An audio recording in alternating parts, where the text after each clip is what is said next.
In this video, we sat down with Joel Nelson, and he's gonna share 5 tips that will help you catch more walleyes this season. So without wasting any time, let's jump right in. There's a lot of things you can do to make your walleye fishing more productive, but a super simple one is to get into the habit of using snaps. Now, especially when crankbait fishing, it's absolutely essential that you use one, and for a couple reasons. You know, first and foremost, if you're trying to get the ultimate in terms of sensation, wobble, wiggle, feel from that bait, there's nothing better than the amount of travel that simple snap allows you. Now, I don't use snap swivels as much because it's quite a bit of hardware out in front of the bait. So a simple snap is really all you need to get that bait to achieve maximum wiggle. Another reason, when I'm crankbait fishing, it's like a mad scientist, right? It's a lab experiment. I'm constantly changing out baits, sizes, models, shapes, weights. I'm looking for baits that run at different depths, at different dive curves.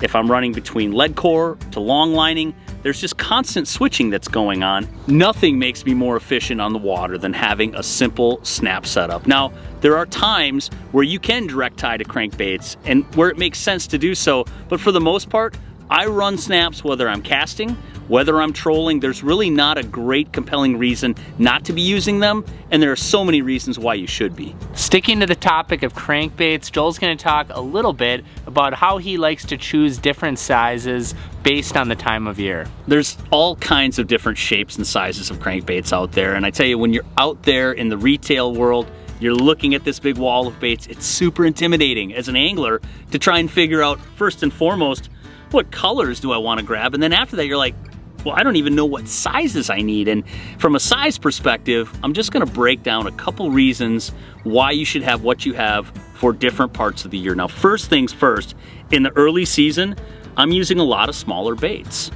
I tend to be downsizing most often in the early season because of the water temperatures, and I really do like matching up some of those smaller baits that are gonna be very typical that you're gonna see.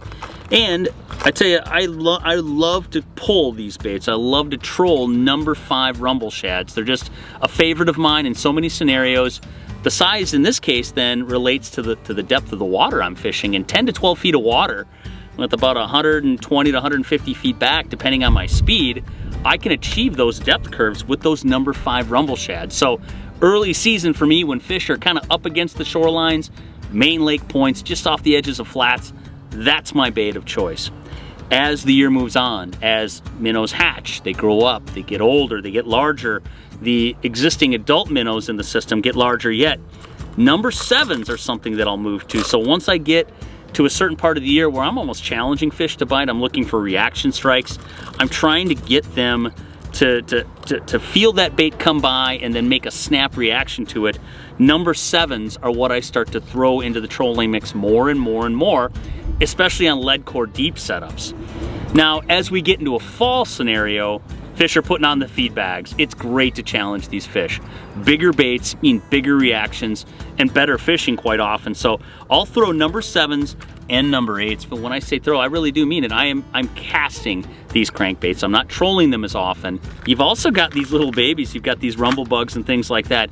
There is a time to downsize. And so often, downsizing involves scenarios where I'm not having the greatest day in the water, I'm pulling through fish, I'm seeing them on the graph, whether I'm lead core, whether I'm long lining, there is a time and a place for going a little bit smaller. Maybe we're on an eater walleye program where we're just trying to catch good numbers of fish and we're not as concerned with catching larger fish given the system you're on. These rumble bugs are great for that. They're great at night for trolling. But again, we're talking about dive curve. These ones don't dive as deep. So quite often I'm targeting the crankbait size, not just to the fish or the time of the year that I'm after, but to the depth that I'm trying to achieve. So keep those things in mind. Next up, Joel is gonna talk a little bit about how to choose the right rod with the correct length, power, and action based on the different presentations that you might be doing. So often when it comes to walleye rods, there's all these questions about length, power, and action. And for me, a lot of times it comes down to simple length. We know for a good walleye spinning rod, most often you're gonna be in the medium light or medium category for power. Now we gotta start talking about length, and it really is kind of the separator amongst walleye rods. If I'm going from shorter to longer, First and foremost, I'm thinking 5/8 to 6'3" as a vertical jigging rod. You want to keep the tip of that rod close to you off the edge of the boat for maximum control, feel. You want to keep that bait vertical. That's just easier to do when it's closer to the edge of the boat.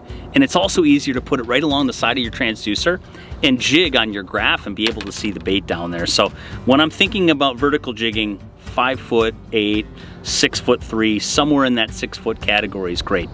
Then I start thinking about pitching. When I want to make casts for jigs and I want to pitch them off to the side of the boat, whether I'm talking about live bait scenarios or jig and plastic combinations, quite often I'm thinking 6'6" to 6'10".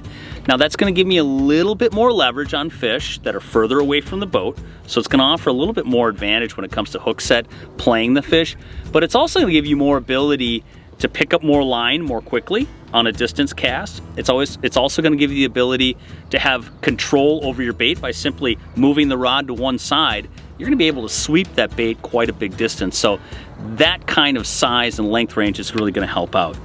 And then you start talking about rigging scenarios. When I talk about, rigging live bait, 7 foot all the way up to 7.5, as long as it's not too windy. That's kind of the length that I'm talking about with live bait rigging. And I guess last but not least, when I start thinking about the longest walleye rods I'll ever use, we're talking about 7'6" all the way up to 8.5, 9 feet. And that's for slip bobbering applications. Now when I'm slipping and using those kinds of floats, what I want to do is a lot of times make casts all around the boat.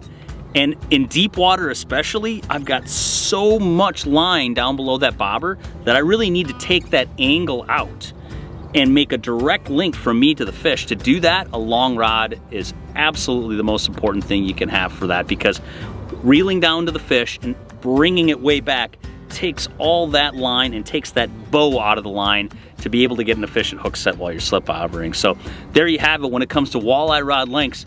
Short for vertical jigging, a little bit longer in the 6.5 foot range for pitching. Once you go out to the rigging scenario, 7 foot, 7.5, and use the longest rods only for slip bobbering. In medium length and medium powers, those are going to be the lengths that you're going to use most often when you're out walleye fishing.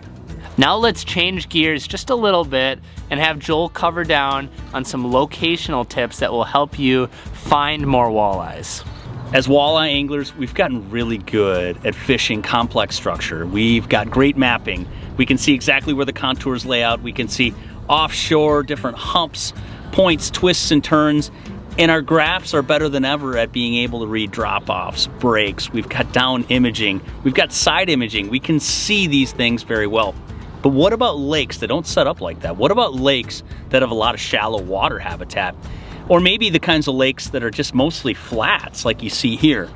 Those flats can be really hard to find fish on because they seem to be everywhere. And we know fish are relating to so many parts of this flat because there's bait there, it's just full of life. I'm looking for flats that have great weed growth, and not just any kinds of weeds, but aquatic plants that support a ton of life. And for me, that's all about coontail and especially cabbage. Now cabbage, towards the later part of the summer, you can see where it's really dense. It starts to come right near the top of the surface. But so often you can see these standing cabbage beds very well with side imaging. You can see it on live scope and so many of the other forward-facing sonar technology. Finding great cabbage really does separate the okay spots from the really great ones. And I can just tell you from experience, the best fish in the lake, the best activity, biology, everything that's going on at once from a bait fish scenario all the way to top predators like walleyes are going to have great cabbage present.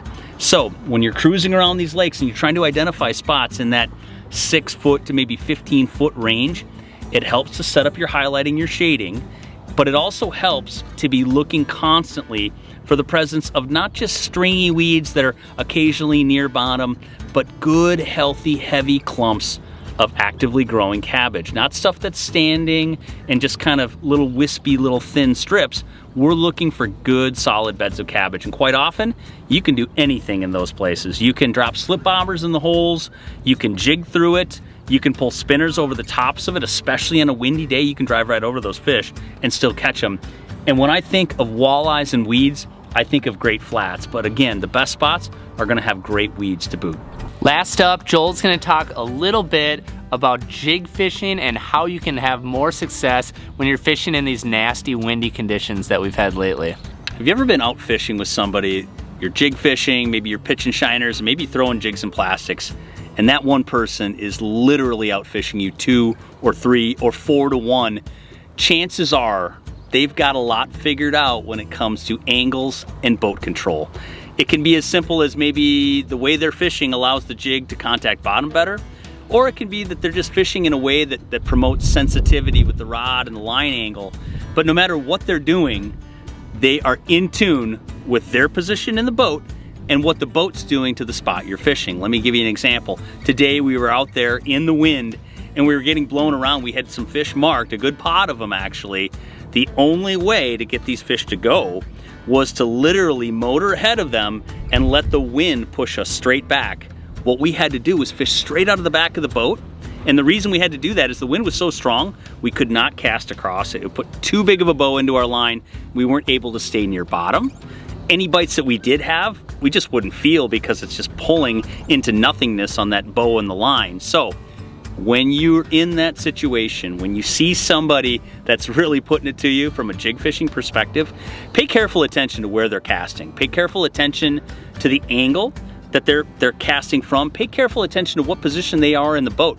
Chances are they're doing something only slightly different from you, but they're keeping their jig near bottom.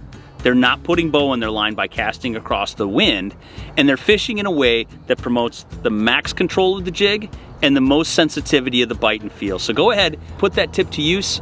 I can guarantee you're gonna be the person that goes ahead and puts the smack down on the next jig fishing adventure.